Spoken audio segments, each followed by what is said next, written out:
Центральном государственном музее Кореи. Эта стела стояла в святилище, посвященном китайскому богу войны Гуань Юю. Решила наказать коррупционеров.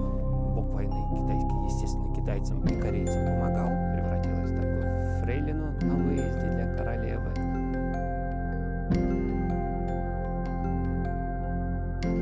Мы сейчас находимся в Центральном государственном музее Кореи, в самом центре Сеула. За моей спиной вы видите стелу. Эта стела стояла в святилище, посвященном китайскому богу войны Гуань Юю. Таких святилищ было 4 в Сеуле. Это из северного святилища. Как вы могли догадаться уже, их всего было 4 по сторонам света. Осталось сейчас только восточное святилище. Эта стела, судя по всему, из северного была. Поставили эти святилища по настоятельной просьбе Китая во время войны с Японией 1592-1598 года, Имджинская война. Почему? Китай помог тогда Корее войсками и кораблями, и материально. Бог войны китайский, естественно, китайцам и корейцам помогал. Попросили китайцы настоятельно: поставьте такие вот святилища в Сеуле. Но вот эта стела, она очень интересная. Она была поставлена не в XVI веке, когда происходила Имджинская война, и даже не в XVII веке, а в XIX, в 1884 году она появилась, и надпись на ней сделал сам король Коджон. Точнее, он буквы написал, и по его буковкам выбили эту надпись. Поэтому она достаточно новой выглядит. А почему в 1884 году внезапно такое внимание уделяется китайскому богу войны?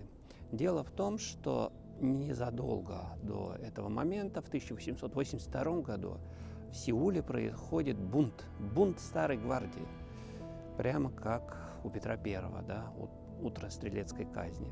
Старая гвардия возмутилась тем, что, как вы понимаете, появляется новая гвардия, которой уделяется больше гораздо внимания, ей платят новой гвардии зарплату регулярно, рисом. Старую гвардию забыли, и зарплату ей не платили. А когда выплатили все-таки, оказалось, что к рису подмешана проса, и в просе еще и камешки были. В общем, гвардия возмутилась и решила наказать коррупционеров.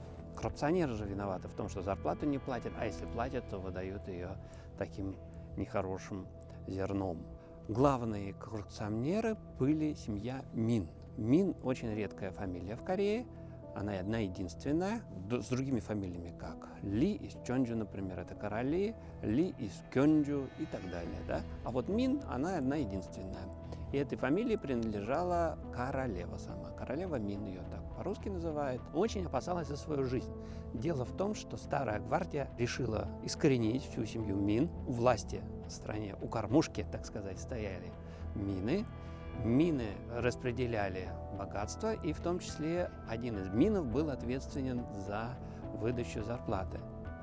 Но раз один Мин виноват, раз королева поставила своих родственников у руля, так сказать, куда смотрел король, интересно, то надо искоренить всех Минов, решила Старая гвардия, и королеве пришлось бежать из дворца. Она бежала из дворца, путешествовала по провинции инкогнито, бежала в платье фрейлины, так сказать, служанки дворцовой. И в конце концов оказалась недалеко от города Чунджу, и ей встретилась сердобольная женщина. Сердобольная женщина – шаманка. Сердобольная женщина ей помогала и ухаживала за ней, превратилась в такую фрейлину на выезде для королевы. После подавления мятежа Старой гвардии королева пригласила эту женщину, шаманку, во дворец. Во дворце у нее было достаточно вольготное жилье, свободно она могла общаться с королевой, продолжала общаться, все-таки она помогла ей очень сильно. Звали эту шаманку Пак Чангнёль, но вы знаете, как с шаманами бывает, внезапно им видения являются. Вот ей приснилось, что она дочка того самого генерала, легендарного китайского Гуань Юэ, которому посвящена эта стела. Смотрите, какая логическая цепь событий.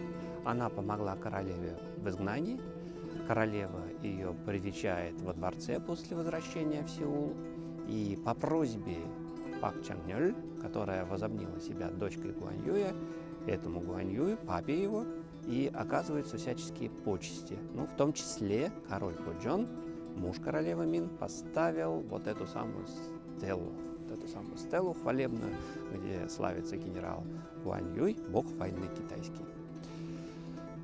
Жил он, надо вам сказать, в конце династии Хань, когда династия Хань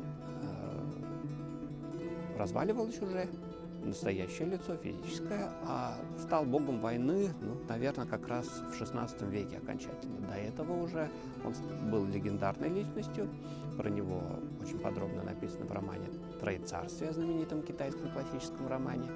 А в XVI веке, как вы понимаете, когда Китай уже требует корейцев ставить святилище Гуаньюю, он превращается в бога войны китайского.